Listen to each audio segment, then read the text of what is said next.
2025년 유럽의 움직임에 대해서 오늘 김열수 국제정치학회 이사와 함께 이야기 나누겠습니다. 안녕하십니까? 네, 안녕하세요. 예, 유럽 이야기를 하는데 이 인물 이야기부터 시작을 해야 될 것 같아요. 네. 트럼프 행정부의 이제 실세로 떠오른 일론 머스크 테슬라 CEO.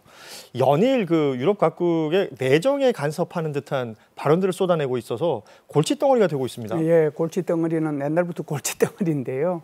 일론 머스크가 사실상 트럼프 대통령이 되는데 결정적인 역할을 한 사람이죠. 예. 뭐 정치 헌금도 많이 했고 또 선거 유세할 때마다 가는 곳마다 다 거기 가서 치어리더하고 뭐 손 들고 뭐 난리를 쳤는데 그만큼 이제 결정적인 역할을 하다 보니까 신임을 많이 받게 되고요. 그리고 이제 정부 효율성위원회 위원장으로 또 낙점이 됐지 않습니까? 네. 도지라고 하는 건데.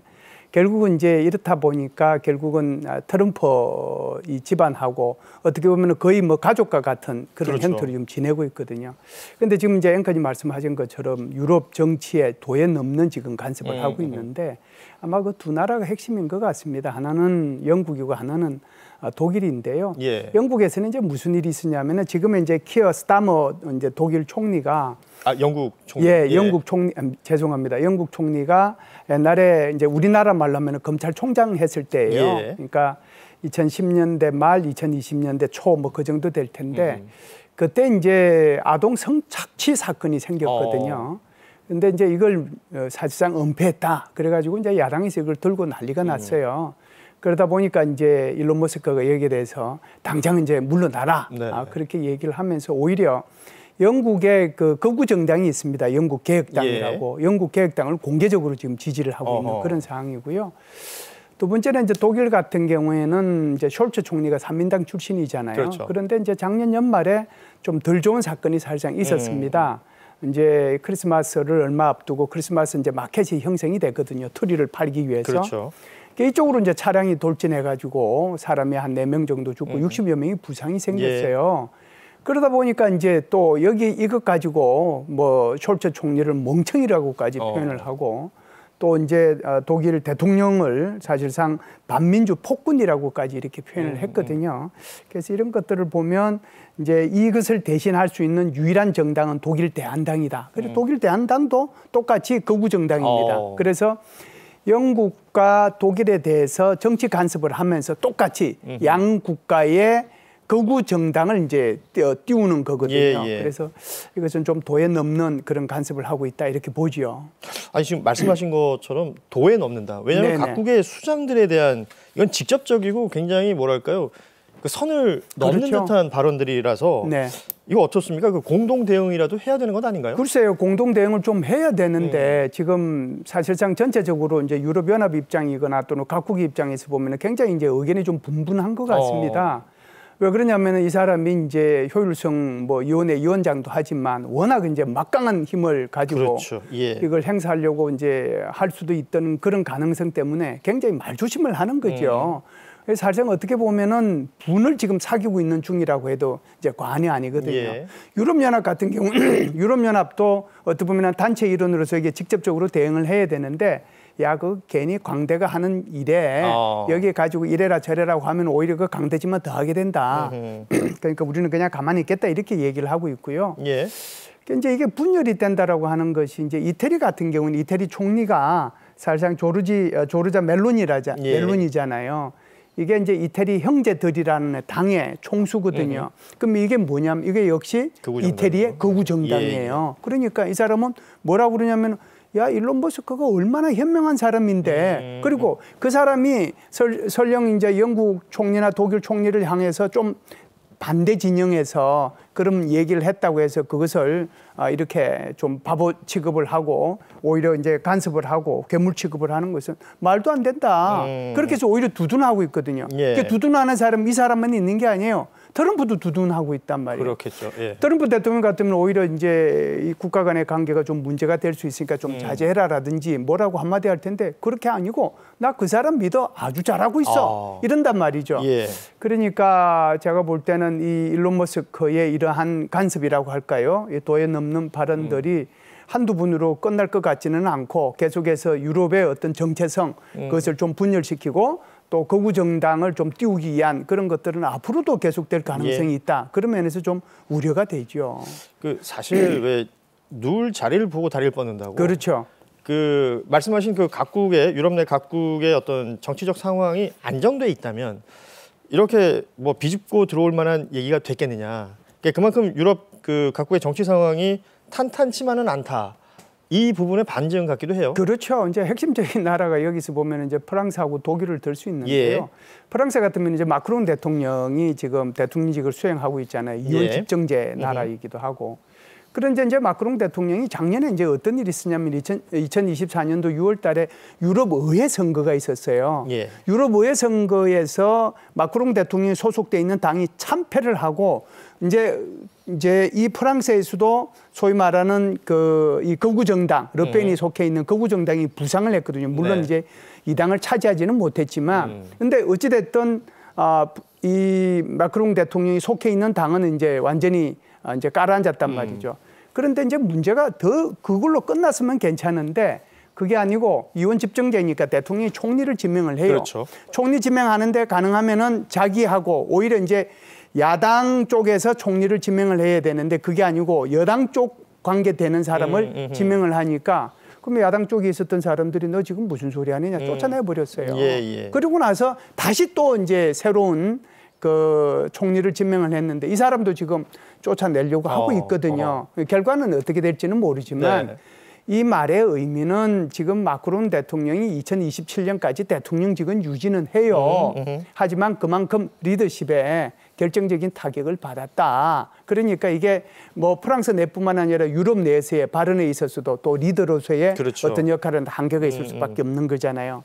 그런 문제가 하나 있고 독일 같은 경우는 제가 이제 좀 전에 독일 숄츠 총리에 대해서 말씀을 드렸지만 독일 같은 경우에도 이 숄츠 총리가 사회민주당 출신이잖아요. 그럼 어떻게 보면은 신호등 정부라고 하는 것을 유지를 했거든요. 예. 그러니까 삼인당 정부 뭐 그다음에 그 녹색당 그리고 이제 노란색을 띤 이제 자유민주당 이걸 가지고 했는데 안에 이제 당내 분쟁이 생겼어요. 그러니까 이걸 이제 해체를 이제 했어요. 예. 해체를 하고 이번 2월 달에 총선을 합니다. 총선을 하는데 문제가 되는 게 뭐냐면 지금 숄츠 총리가 속해 있는 그 당의 여론조사는 저 밑에 내려가 있고 오히려 야당의 그 지지세가 더 높고 거기에 보면 기독교 민주당이 이제 제일 많이 나오고 예. 그다음에 이제 독일 대한당이 거의 뭐 19% 이게 극우 정당이거든요. 이게 부상하고 있단 말이죠. 그러니까 이 말의 의미는 양쪽 다 프랑스도 그렇고 독일도 그렇고 왜 두 나라가 중요하면은 유럽연합에서 영국은 탈퇴했잖아요. 그렇죠. 그러면 유럽연합을 실질적으로 이끌어 나가고 있는 나라가 프랑스와 독일인데 프랑스와 독일의 두 리더십에 이런 타격을 받고 있으니 그러니까 이제 이 머스크는 머스크대로 그냥 자기가 내지르고 싶은 말을 할 수 있는 그 분위기가 되는 거죠. 그러니까 발을 뻗을 자리가 뭔지를 보고 그렇게 만들어졌다. 네, 하고 있는 거라고 봐요. 사실 뭐 정치도 정치입니다만 경제 사정도 유럽은 지금 만만치가 않습니다. 그러니까 팬데믹이나 글로벌 공급망 위기를 겪은 이후에 미국과 유럽을 비교해 보면 경제 회복 속도가 완전히 차이가 나는 것 같아요. 한 네 가지로 이제 말씀을 드릴 수 있을 텐데요. 한번 보세요. 팬데믹이라고 하는 것은 어느 나라나 마찬가지입니다만은 우선 거기에 대한 백신이라든지 이런 것 하면 거기에 무슨 돈이 많이 들어가겠어요. 아무래도 이제 제일 큰 것이 의료에 그렇겠죠. 대한 것들이 많이 들어갈 거고 이로 인해서 이제 고통받고 죽는 사람들이 있으니까 긴급 복지 그 자금이 많이 들어가지 않겠어요. 이건 어느 나라나 다 똑같다고 생각해요. 그렇죠. 그래서 유럽의 각국들도 그러다 보니까 전부 다 이제 부채가 이제 많아지게 되는 거죠. 또 하나는 이제 유럽연합 입장에서도 보면은 경제 성장을 좀 일으켜야 되니까 유럽연합 입장에서도 보면은 이제 부채가 좀 많아졌단 말이죠. 이게 첫 번째고 두 번째는 이제 지금 공급망 말씀을 하셨지만 코비드19가 되다 보니까 공급망이 제대로 이제 안 돌아가는 거잖아요. 여기서 막히고 저기서 완전히 동맥경화증이 생기는 거거든요. 그러면은 국민들 입장에서 소비자들 입장에서는 어떤 문제가 생기겠어요. 결국은 이게 내가 어제까지 1,000원 주고 사던 것이 오늘은 1,500원 주고 사야 되는 입장이 되는 거잖아요. 그럼 인플레이션이 일어나는 거죠. 살기가 힘들다는 거죠. 그런 문제가 이제 있었다라고 보고요. 이제 세 번째는 아무래도 이제 이 중국의 뭐라고 할까요? 중국의 급습이라고 할까요? 중국의 부상이라고 할까요? 이것이 이제 유럽연합에 미친 영향이 큰데 친환경 기술이라든지 그렇다면 배터리 전기차 이쪽 분야가 완전히 지금 뭐 유럽을 이제 다 썰어가고 있는 거란 말이죠. 이런 데 대한 것들이 있어서 산업 경쟁이 좀 약화됐다. 그러다 보니까 이제 유럽 같은 경우에는 독일하고 프랑스가 유럽연합에서 그래도 이거를 이제 끌고 가는 이제 쌍두마차라고 봐야 되는데 독일은 경제 성장률이 0%. 그렇습니다. 프랑스는 예. 뭐 마이너스로 넘어가고 있는 그런 상황이란 말이죠. 전체적으로 보더라도 2015년도 이후에 유럽연합의 평균 경제 성장률이 0.7%밖에 안 됐거든요. 예. 그런데 반대로 지금 말씀하신 것처럼 미국하고 잘 나가잖아요. 미국은 2%, 3% 예. 이렇게 간단 말이죠. 그러다 보니까 유럽연합은 이제 더 이제 곤혹스러운 그런 상황에 처해 있다 이렇게 봐야죠. 아니 유럽 이야기를 하면서 정치, 경제 짧게 짚어봤는데도 이게 대부분 부정적인 이야기밖에 없다 싶은데 예. 사실은 외교 안보도 상황이 만만치가 않습니다. 네. 아시는 것처럼 우크라이나와 이 러시아 전쟁이 지금 이제 뭐 2월이 되면 곧 3년이 되는 거잖아요. 그렇죠. 2월 22일 되면은 이제 만 3년이 되는 거죠. 그렇습니다. 그래봤자 이제 한 달 반밖에 안 남았어요. 그래서 러시아가 우크라이나를 침공한 지가 이제 3년이 다 돼 가는데 사실상 동부 돈바스 지역부터 시작해서 자포리사, 그다음에 여기 헤르손, 그리고 이제 크림반도까지 이렇게 이제 연결이 돼서 사실상 오른쪽 동부 해랑이 이제 구성이 되는데 그렇죠. 여기 한 1,200km 정도 되거든요. 예. 그 1,200km에 지금 우크라이나 군하고 러시아 군이 지금 거기서 교전을 벌이고 있고 또 한 군데 교전을 벌이는 데가 바로 쿠르스크 주인데 예. 그 쿠르스크 주는 이 러시아에 있는 그 주입니다. 그래서 그 쿠르스크 주를 작년 8월 달에 우크라이나가 이제 공격을 해서 들어가서 우리 서울 면적의 좀 한 2배 정도 되는 만큼 차지했다가 지금 한 반 정도 잃어가지고 예. 서울 면적만큼 차지하고 있거든요. 여기에 지금 이제 변수들이 생기기 시작했어요. 두 가지 변수가 생겼는데 하나는 북한군이 파병을 했어요. 그렇죠. 그래서 이제 북한에서 무기 체계 뭐 팔고 뭐 하고 하는 거는 그것까지는 그러려니 했는데 북한군 12,000명이 가니까 이게 이제 국제전으로 이제 번지는 거잖아요. 그리고 이제 두 번째 변수는 바로 트럼프의 당선과 직접적으로 관련이 있는 거죠. 그러니까 트럼프 대통령이 당선돼도 종전안을 막 얘기하고 그러니까 우크라이나도 그렇고 러시아도 그렇고 야 이게 지금 트럼프의 종전안대로 가면은 지금 한 채의 땅이라도 지금 확보하지 않으면 안 되겠다. 그래서 가장 지금 3년 동안의 이 전쟁 중에서 가장 치열한 교전이 지금 벌어지고 있는 것이 지금 현재의 러시아 우크라이나 전쟁이다. 이렇게 볼 수가 있죠. 그러니까 53년쯤에 우리나라 한국 전쟁 당시에도 네네. 휴전 협정은 한 곳에서 진행이 되지만 그 고지전이라고 해서 이 접전지에서는 굉장히 격렬한 전쟁이 있었던 것 같은 비슷한 상황이 연출되고 있군요. 그 상황하고 뭐 거의 같다고 봐야죠. 사실상 이제 휴전 협정은 우리나라에서도 1951년, 예. 1951년 6월 달부터 시작을 해서 1953년 7월 달에 휴전 협정이 체결이 됐거든요. 그러면은 2년 1개월 걸렸어요. 그렇군요. 예. 2년 1개월. 그래서 사실상 북한이 이제 우리를 침략해서 내려와서 낙동강 방어선에서 이제 하다가 인천 상륙 작전을 통해서 우리가 이제 청천강까지 위로 올라가잖아요. 그리고 이제 다시 이제 북한하고 이 중공군이 내려와가지고 우리가 일사후퇴를 했지 않습니까? 그 기동전이 한 6, 7개월이고 나머지 기간 동안은 전부 다 고지전이었죠. 그러니까 지금 우리가 휴전선이라고 말하고 있는 네. 것이 그때 만들어진 것이고. 그렇죠. 그러니까 그만큼 치열한 전쟁이 지금 러시아, 우크라이나 그 접경 지역에서는 지금 펼쳐지고 있다는 건데. 네. 그러니까 유럽 이야기를 하다 보면 유럽이 한때는 뭐 세계를 지배했다 이런 얘기를 할 수 있었던 네, 그런 네. 대륙이었을 텐데. 몇몇 국가들이 사실은 좀 삐걱거린다 하더라도 유럽은 유럽 연합이 있잖아요. 네. 이 EU의 역할 제대로 수행이 되고 있는 건가요? 이제 유럽연합이라고 하는 것이 이제 제일 많았을 때가 28개 국가. 예. 그러니까 이제 브렉시트를 통해서 영국이 빠져나오고 난 뒤에 지금 27개 국가거든요. 27개 국가의 핵심적인 역할을 하는 것이 독일과 프랑스라고 제가 좀 전에 예, 말씀을 드렸는데 독일과 프랑스의 리더십에 지금 문제가 있는 거고 또 독일은 독일대로 프랑스는 프랑스대로 경제 성장은 거의 0% 마이너스로 이렇게 내려가고 있는 그런 상황이란 말이죠. 그렇다라고 하면은 지금 말씀하신 것처럼 유럽연합 전체를 아우르는 유럽연합에서 뭔가를 역할을 해야 되잖아요. 그게 이제 유럽연합의 집행위원회가 일종의 그냥 우리가 쉽게 얘기하면 한 나라로 치면 유럽연합을 한 나라라고 생각하면은 대통령 역할을 하는 사람이 집행위원장이라고 하는 사람이거든요. 그 사람이 이제 폰테 라이언이라고 하는 사람이에요. 이 폰테 라이언이라고 하는 사람이 뭐 산부인과 의사 출신이죠. 예. 그리고 이제 7 남매를 둔 이제 어머니이기도 하고 그리고 이제 독일의 국방장관까지 했던 사람이에요. 그런데 이 사람이 첫 번째 이제 임기를 마치고 작년도에 두 번째 임기를 시작해서 지금 2년 차에 뭐 연차로 이렇게 따지면은 이제 2년 차지만 두 번째 임기를 지금 시작을 한 거거든요.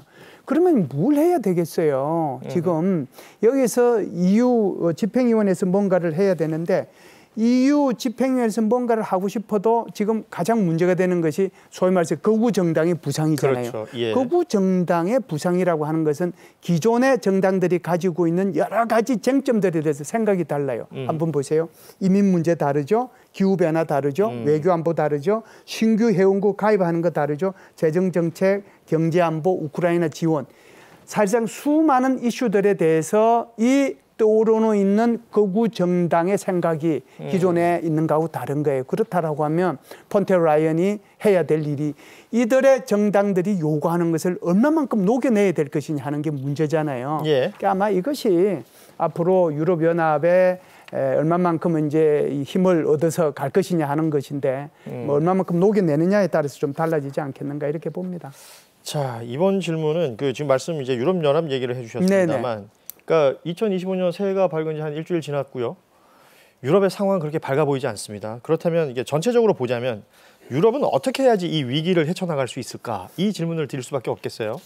유럽연합이 이제 해야 될 것들이 어떻게 보면 굉장히 이제 할 일들이 많죠. 할 일들이 많은데 지금은 이제 제일 중요하게 생각하는 것 중에 하나가 결국은 이제 이 경제 문제하고 그리고 이제 국방 문제가 아마 될 겁니다. 예. 그래서 경제 문제 같은 경우에는 이 유럽의 그 집행위원회에서 4개 총국을 새로 신설을 했거든요. 예. 그래서 이제 4개 총국이 경제안보, 그다음에 기술주권, 경제성장, 그리고 이제 또 하나의 신설한 것이 바로 국방 업무인데 새로 이제 신설한 것을 보면은 경제안보, 경제성장 그리고 기술주권이니까 그만큼 경제에 대해서 초점을 많이 맞춰서 이제 여기에 이 뭐라고 할까요? 트럼프 정부의 이 정책에 대응해 나가겠다라고 하는 것이 첫 번째고요. 예.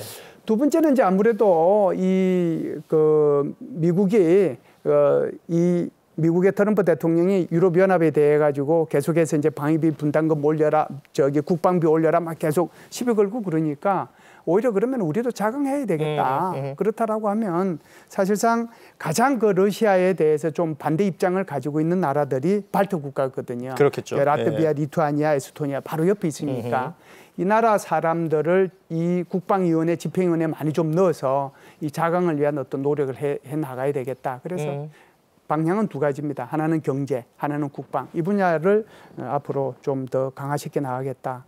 이렇게 생각을 하는 것 같아요.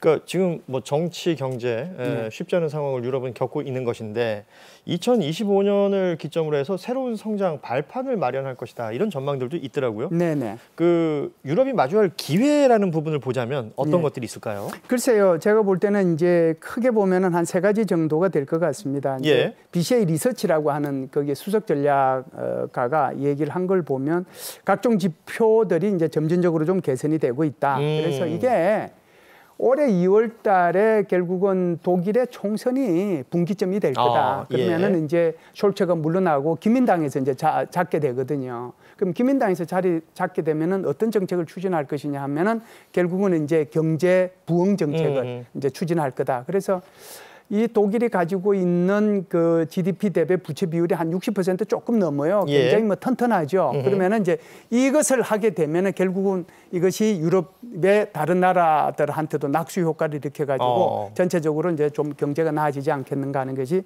첫 번째고요.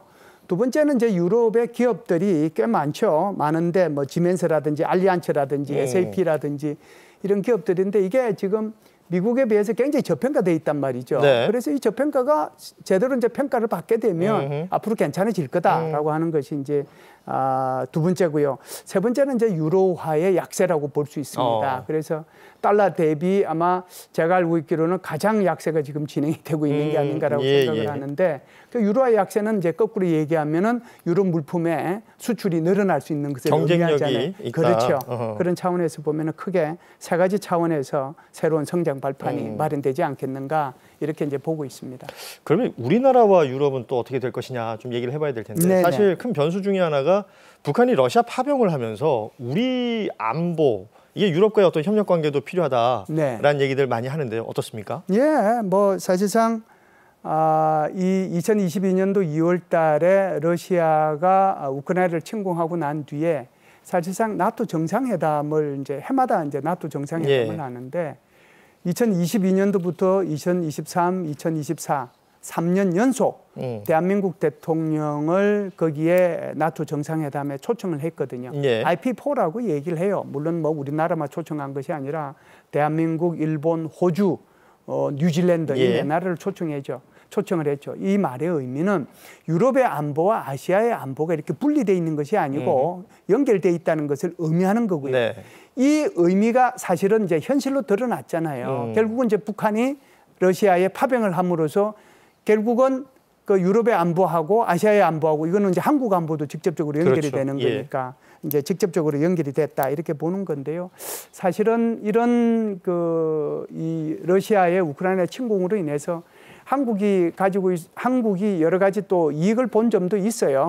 그 전에 이제 우리 한국은 주로 핀란드나 노르웨이 그리고 이제 에스토니아, 루마니아 이런 나라에 K9이라고 하는 자주포 수출을 했거든요. 그런데 이게 딱 터지고 나니까 가장 많이 대한민국 이 무기 체계를 수입한 나라가 바로 폴란드입니다. 그렇죠. 이 나라는 K2 전차, K9 자주포, FA-50 경공격기 그 돈만 해도 한 25조 원 정도 돼요. 방산에 있어서는 이제 우수 고객이 되죠. 그렇죠. 이제 그렇다라고 하면은 나토 전체가 이제 대한민국의 그 고객이 될 수도 있는 거잖아요.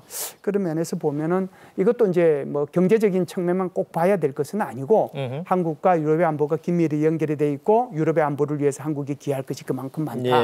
반대로 우리 한반도에서도 문제가 생겼을 때 유럽이나 또는 나토에서 우리 한국 안보를 위해서 기여할 부분이 그만큼 많아졌다. 이것을 의미하는 것이죠. 앞서 경제 이야기 짚어주시면서 유럽이 이 여러 산업 분야에서 이제 중국과는 좀 껄끄러운 관계가 되고 있다. 이런 부분을 짚어주셨어요. 그렇다면 이 부분은 우리에게는 또 나름의 기회가 될 수 있지 않을까라는 생각도 드는데요. 그렇죠. 사실상 이제 지금 트럼프 당선인이 취하고 있는 관세 정책이나 또는 동맹을 거래적 관점에서 대하고 있는 것은 상당히 불편하죠. 그게 뭐 우리나라만 해당이 되겠습니까? 유럽도 마찬가지거든요. 이제 그러다 보니까 결국은 이제 보호무역주의로 일정 부분 이제 넘어갈 수 있는 건데 그러다 보면 유럽은 유럽연합대로 결국은 이제 일정 부분 보호무역주의로 갈 수는 밖에 없는 거예요. 게다가 또 이제 환경기술 문제나 또는 뭐 이 배터리 문제나 또는 전기차 문제 가지고 완전히 중국산이 다 들어오고 그러니까 폰테라이엔 그 집행위원장 같은 경우는 안 된다. 이거 이제 막아야 된다. 그러면서 이렇게까지 얘기했어요. 나 중국과 디리스킹 할 거야. 그렇다라고 하면은 그 기술들 그런 것들이 우리가 이제 유럽에 진출을 할 수 있는 그런 기회가 많아지는 거잖아요. 그렇다 보면 결국 이제 유럽 내에 우리 생산 시설을 이제 지을 수도 있어요. 그래서 숄츠 총리가 한 1, 2주 전에도 계속해서 이제 삼성전자 우리나라에 와서 이렇게 지어주면 우리 보조금 주겠다라고 얘기하는 거잖아요. 그것뿐만 아니고 R&D 같은 것은 서로 주고받을 게 많거든요. 이게 전기차, 배터리, 반도체, 친환경 에너지 기술, 이게 원자력이에요. 그다음에 첨단 통신 이런 것들이 같이 이제 R&D를 해서 우리의 그 기술도 주고 또 그들이 가지고 있는 기술도 우리도 좀 받고 그러면은 기본적으로 대한민국이 이런 기술 의존도를 낮추고 또 우리가 이제 유럽하고 같이 그것을 생산하고 또 새로운 제품들을 개발함으로써 우리의 시장을 넓혀가는 그런 효과가 있는 거거든요. 한국한테는 제가 볼 때는 기회가 좀 더 많이 있지 않겠는가 이렇게 봅니다. 그 기회가 되는 기점이 올 한 해 2025년이 됐으면 좋겠다라는 바람 가져보고요. 유럽의 행보 올 한 해 동안 이 글로벌 인사이트에서 계속 전해드리도록 하겠습니다. 오늘 함께해 주신 김열수 한국국제정치학회 이사님 고맙습니다. 네, 감사합니다.